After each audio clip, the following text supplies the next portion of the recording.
Здравей, казвам се Станка и от много години терапевтирам хора.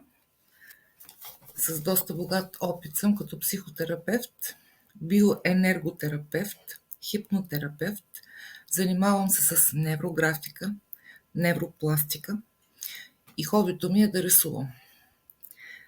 Опита, който мога да споделям, той е много личен, с достатъчно много потвърдени случаи на хора, които са се разделили с проблеми, без значение дали са здравословни, дали са психосоматични или само консултиране като коучинг за изясняване на лични казуси.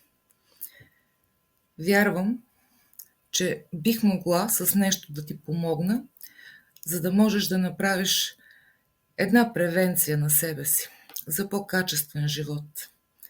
Струва си всяко едно усилие, защото живота е всеки миг и няма време да отлагаме. Днес ще ти споделя 7 точки за успешен живот. Така съм ги нарекла. Те не са толкова, но някои от нещата може би ще ти бъдат безкрайно полезни, за да си изясняваш много лични неща. И първата е да постави човек себе си на първото място. Това се казва асертивност или умението ни да казваме твърдо и категорично да или не, но спрямо личните си желания. Защото всеки е тук, за да живее собствения си живот, споделен с други, а не да обслужваме само цели и желания на хората около нас.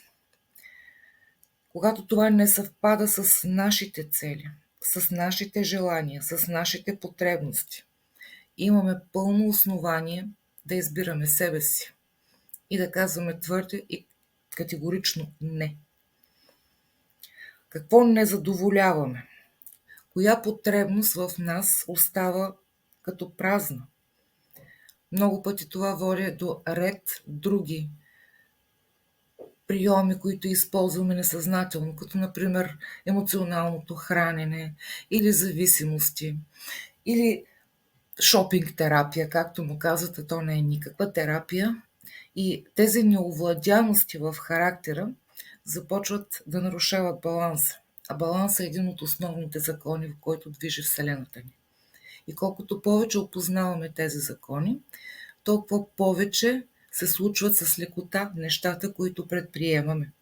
И те са винаги правилни. Имаме подкрепата.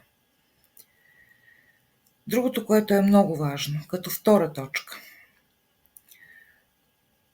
Имам ли добър биоритъм? Почивам ли пълноценно?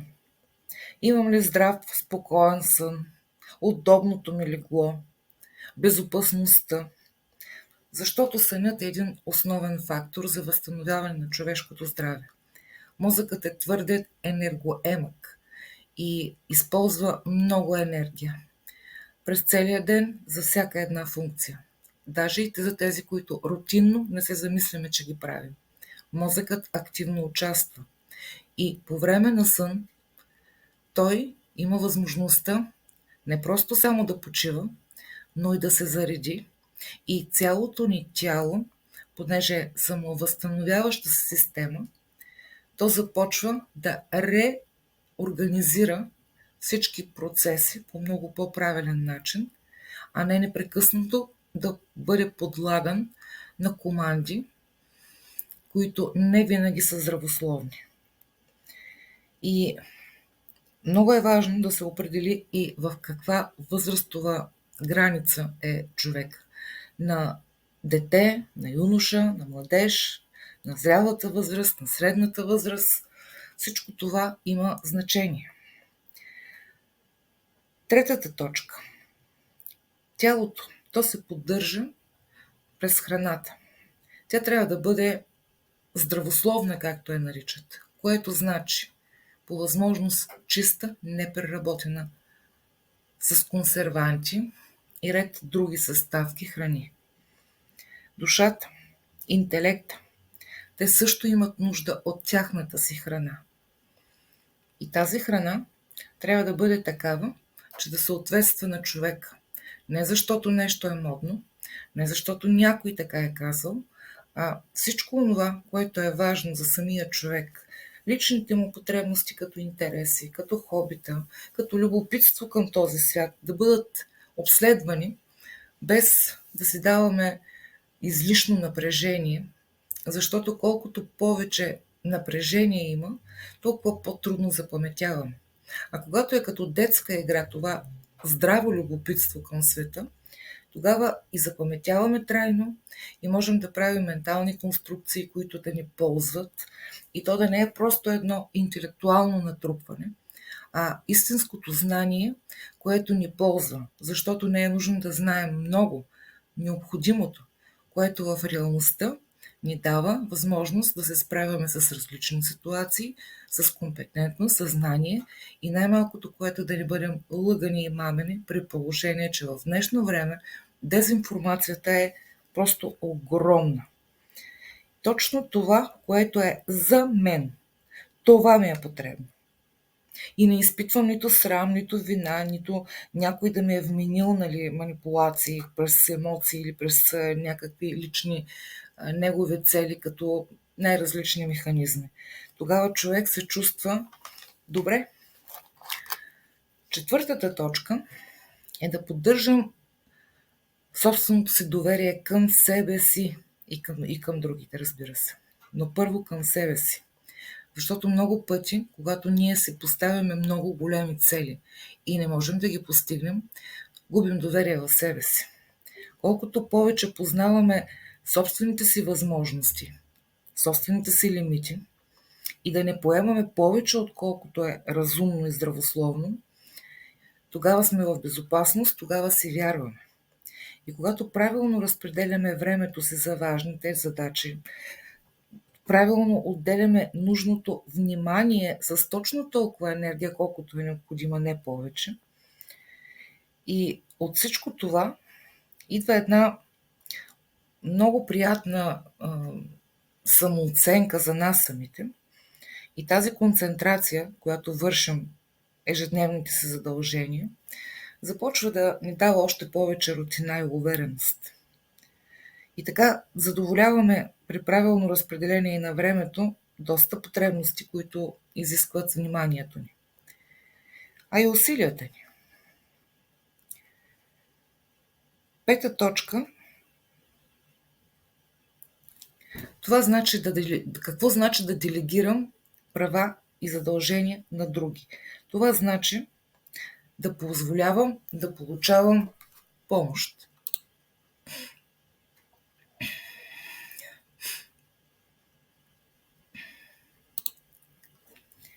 Много е важно да можем да искаме помощ. Много пъти не разбираме, че от недоверие към другите, когато сме били подвеждани, когато нещо е зависело от друг човек, а той не го е свършил качествено или на време, се разочароваме и започваме сами да се опитваме да вършим повече задачи, отколкото трябва. Всеки път обаче това не ни се получава, защото идва един бърнаут, едно изтощение, което може да ни извади от строя. И като здравословни проблеми. Колкото повече се научим да казваме това го мога, това го направи ти, защото и ти го можеш и се изисква, толкова освобождаваме себе си от излишни поети отговорности. И не е нужно винаги и ние да помагаме на всеки, защото в това себеотдаване и това човеколюбие понякога започваме да ставаме много лесни като употреба, но с чужда изгода. Гъвкавост и много добра преценка. Шесто. Да съм толерантен, равнопоставена. В тези партньорства, които създаваме без значение дали е в интимния или социалния кръг, е много важно точно това – равнопоставеност. Да няма иерархичност там, където не е нужно. Да има едно зачитане на правата, на задълженията на всеки и те да бъдат така, че да не се вкопчваме в егото си и да управляваме и себе си и другите, защото много пъти точно това нарушава баланса в една система и приятелства или интимни семейни отношения могат да пострадат от това. Седмо, да ревизирам този дълг пред себе си. Какво аз искам да направя? Това по силите ли ми е? За колко време? Отлагам ли? Когато духът ни се пробуди, в нас има едно много приятно усещане. Как искаме да живеем и да правим нещата, защото просто чувстваме радостта от това, което правим. И усещането е много запаметяващо, трайно и дългосрочно, за да може най-малкото, което да се връщаме в спомените си към точно такива приятни моменти. Въздухът ни се струва дори по-леко. И се пробуждаме с усмивката и искаме да правим нещо, което ни харесва, и това всъщност ние наричаме щастие. Това спонтанно, искрено, автономно живеене, това е пълноценният живот. А когато угасим порива, този, който Вселената е вложила в нас, за да можем да вършим делата си с приятното чувство на радост, тогава и плащанията ни, и всичко това, което се случва покрай нас, като размяна на благодарност, било на стойност, на признание, то вече не носи усещането за истинско щастие, от удовлетвореност, точно от това, което сме. А когато не вършим това, което ни се иска, не си го позволяваме за дълго време, сякаш угасва този дух и почваме да ставаме като биороботи. Тогава се понижава и либидото, появява се зависимостта, отчуждението, отлагането, даже и до мързел или обезверяване, съпротивление. Предали сме всъщност себе си. Онова, което е искало от нас вътрешното ни истинско аз, то не е било зачетено. И така губим доверие в себе си. Обещаното, без значение дали е пред нас или пред някой друг, то е важно. То вече е излъчило енергията си и очаква да бъде реализирано. Не винаги можем да поставяме срок за това, но все пак трябва да има и някакъв срок, в който умът ни да го разпознава като задача, свършена на време. И отново доверието ни и самооценката ни се покачва. И можем сами на себе си да казваме: браво, да, успя, направи го. Вярваме си, просто по-човешки. И това е за наше добро. Но то е добро и за другите, защото вече познаваме по-добре тази част от нас, която може съзнателно да поема отговорност. И другото, което е, така ние всъщност не вредим на никого. Нито на себе си, нито на другите. Зачитаме правата, интересите и желанията на други, но задължително и собствените. 8. Много е важно да можем да управляваме времето си. Да насочваме мисълта си като фенер, да се фокусира върху важното, защото където е вниманието, там тече и енергията, там трябва да има и резултат. Всичко това е нещо, което е изключително важно. И равновесие във всички жизнени сфери. Тази вселена се управлява по закони. И човек се чувства спокоен, когато живее по логични правила и се чувства в безопасност. Иска съзнателно да знае как е устроен този свят, в който живеем, как да си взаимодейства и то да е в равновесие, хармонично, в отношения, които са балансирани. Адаптиране трябва да сме правилно към вътрешното и външното, защото от това зависи правилното отдаване на енергията ни, на даване и на получаване. Този процес винаги е двустранен и не бива да се нарушава. Мирозрението, което ни кара да се чувстваме добре, разширява хоризонта пред нас. Възможностите ни, потенциала ни, целият ресурс, който носим понякога дори и неосъзнато, той започва да се разкрива. И сега се чувстваме живи през цялото време, защото човек може да се учи цял живот. Човек иска да знае какво може да очаква от света и света от него. И да намира разумно обяснение защо е така. Така са се появили и религиите, и философиите, а после и науките. Човек има потребност да има систематизирани знания, по които да възприема света и вярата.